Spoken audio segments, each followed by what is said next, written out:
Yeah, we can start straight off with that one. Freddie Freeman, former first baseman of the Atlanta Braves, who we speculated last episode probably going to the Dodgers, ends up in LA, signs a 6-year, $162 million deal, $27 annually with the Dodgers.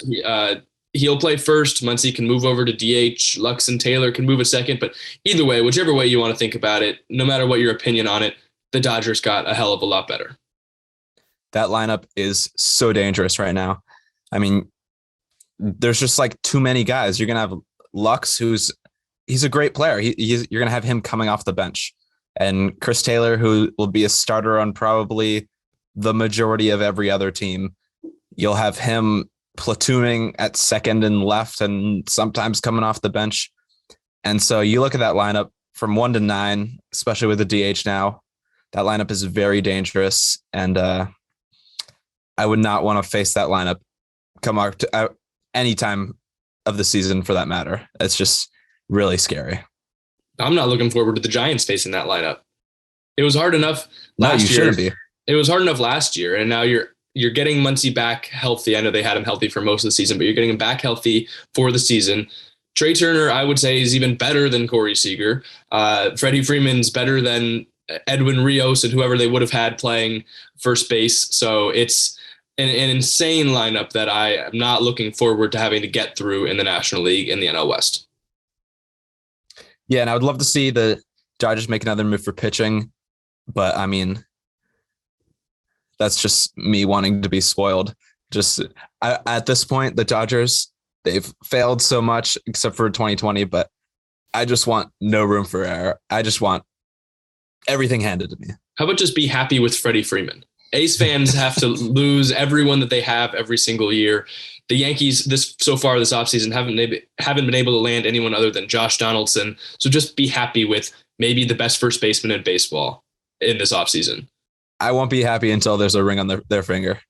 Do you not count a 60-game ring? No, I do. I want more. You want more? I guess you're chasing 3 in 5 years. So all about what you have done for me lately. Yeah, I get that. One thing that I was pretty interested in when it came to Freddie Freeman was the Rays apparently offered him 6 years, $140 million, which is a great sign. And I really wanted to focus on that because we've heard a lot and talked a lot about teams in the smaller markets who are not willing to give contracts that big. We look at the A's, we've looked at other teams, and the Rays have been one of those teams, one of the small ball teams who has an analytic approach and doesn't really offer the big contracts. Ponying up and offering 6 years, $140 million to Freddie Freeman to try and bring home a World Series championship, something I'm super excited to see from Tampa Bay. Very uncharacteristic for the Rays, but in a good way. And you're right. The Rays, they don't do that. They play their smaller name guys who have success in the analytics, like you said. And to see them try after Freddie Freeman is a great sign for the future. Maybe they go after more big names in the future as they really try and chase the World Series title. They have always had success in terms of regular season record, but haven't had much success in the playoffs other than the trip to the World Series in 2020. But it's really good to see for the Rays and excited for what that means for the Rays in the future. And I know that's kind of the process that they've done. Look at the Philadelphia 76ers, like trusting the process, and it's really worked out. I was thinking back the other day when I was thinking about how Freddie Freeman would fit on that team and just how many stars they have that I don't think we really recognize in Brandon Lau, who's one of the best second basemen in baseball. Wander Franco has the potential to be a top 10 player in baseball after his pretty much first season. You have Tyler Glasnow, Randy Arozarena, and a host of other people that make a lot of impact, like Mike Zunino, who against lefties is one of the best catchers in baseball. So they've got a lot of pieces that I think we often forget about. So adding Freddie Freeman would have been nice, but this team's still going to compete.